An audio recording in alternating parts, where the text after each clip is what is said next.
각방을 쓰는 부부 혹시 주변에 있으신가요? 아니, 혹시 당신은 그런 부부이신가요?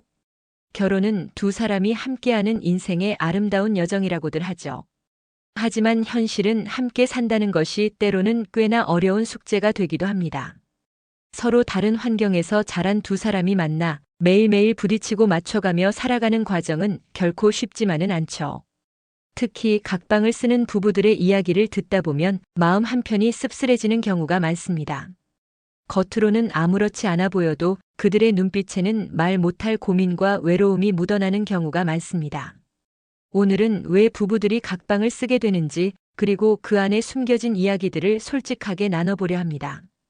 각방, 단순히 잠만 자는 공간일까요? 아니요, 각방은 어쩌면 부부 관계의 축소판일지도 모릅니다. 잠자는 공간이 분리되는 것은 단순히 물리적인 거리감을 넘어 마음의 거리까지 멀어지고 있다는 신호일 수 있습니다. 각방을 쓴다는 건 단순히 잠자리가 다르다는 의미를 넘어 서로에게서 멀어지고 있다는 신호일 수 있습니다. 부부가 함께 같은 공간에서 잠들지 못한다는 것은 서로에게 소홀해지고 있다는 것을 의미할 수도 있죠. 물론 각방을 쓰는 데는 다양한 이유가 있을 수 있습니다. 수면 습관, 건강 문제, 혹은 개인적인 공간의 필요성 등 각자 나름의 사정이 있을 수 있습니다. 하지만 그 이면에 자리 잡은 진짜 속마음은 생각보다 훨씬 복잡하고 깊은 상처를 담고 있는 경우가 많습니다. 때로는 서로에게서 느끼는 답답함, 소통의 부재, 또는 오랜 시간 쌓여온 갈등이 각방이라는 형태로 나타나기도 합니다. 자, 그럼 각방 부부들이 겪는 어려움, 그리고 그들이 놓치고 있는 것들은 무엇일까요? 함께 자세히 살펴보겠습니다. 각방을 쓰는 부부들이 흔히 겪는 10가지 어려움.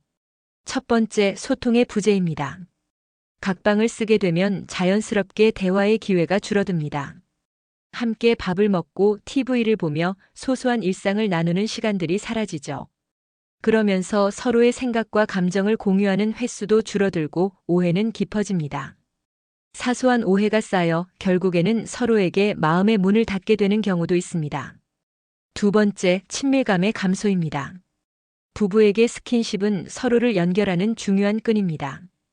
따뜻한 포옹, 가벼운 키스, 함께 잠들던 밤, 이런 작은 행동들은 단순히 신체적인 접촉을 넘어 서로에게 안정감을 주고 사랑을 확인하는 방법입니다. 각방을 쓰면서 신체적인 접촉이 줄어들면 심리적인 거리감 또한 커지기 마련입니다. 이러한 거리감은 결국 서로에게 무관심해지는 결과를 초래하기도 합니다. 세 번째, 무관심의 시작입니다. 상대방의 일상에 무관심해지는 것은 관계를 망치는 지름길입니다.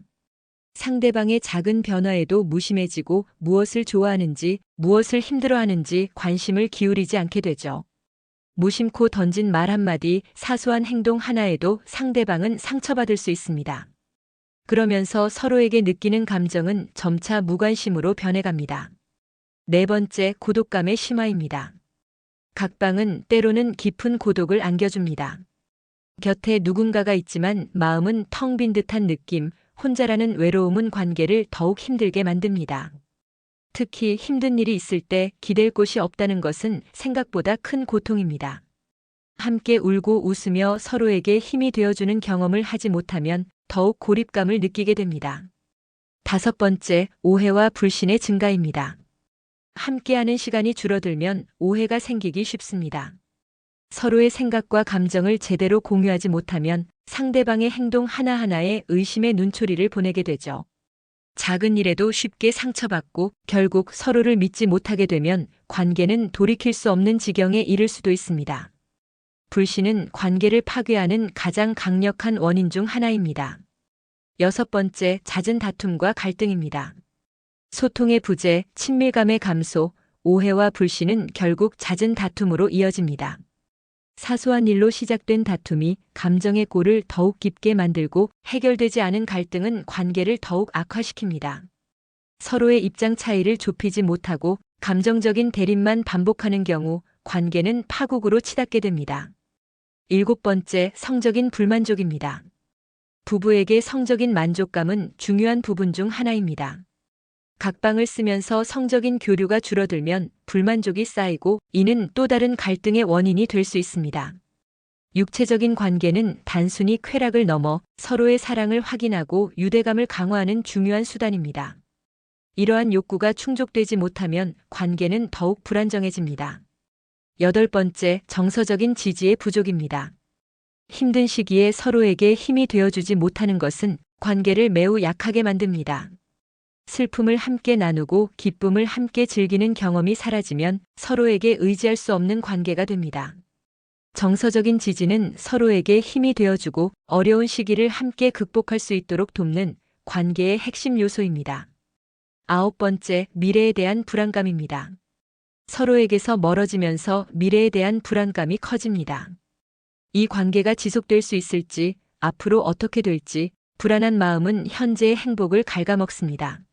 미래에 대한 불확실성은 현재의 행복을 저해하고 관계를 더욱 불안정하게 만듭니다.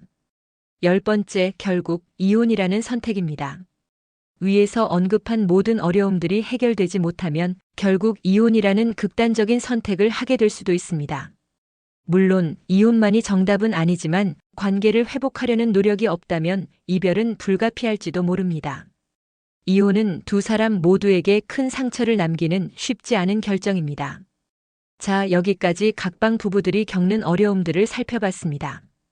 이 외에도 각방을 쓰는 부부들은 주변의 시선, 경제적인 문제, 자녀 양육 등 다양한 문제들에 직면하게 됩니다. 혹시 이 글을 읽으면서 뜨끔했던 부분이 있으신가요? 아니면 당신의 이야기와 비슷하다고 느껴지는 부분이 있으셨나요? 만약 그렇다면 아직 늦지 않았습니다.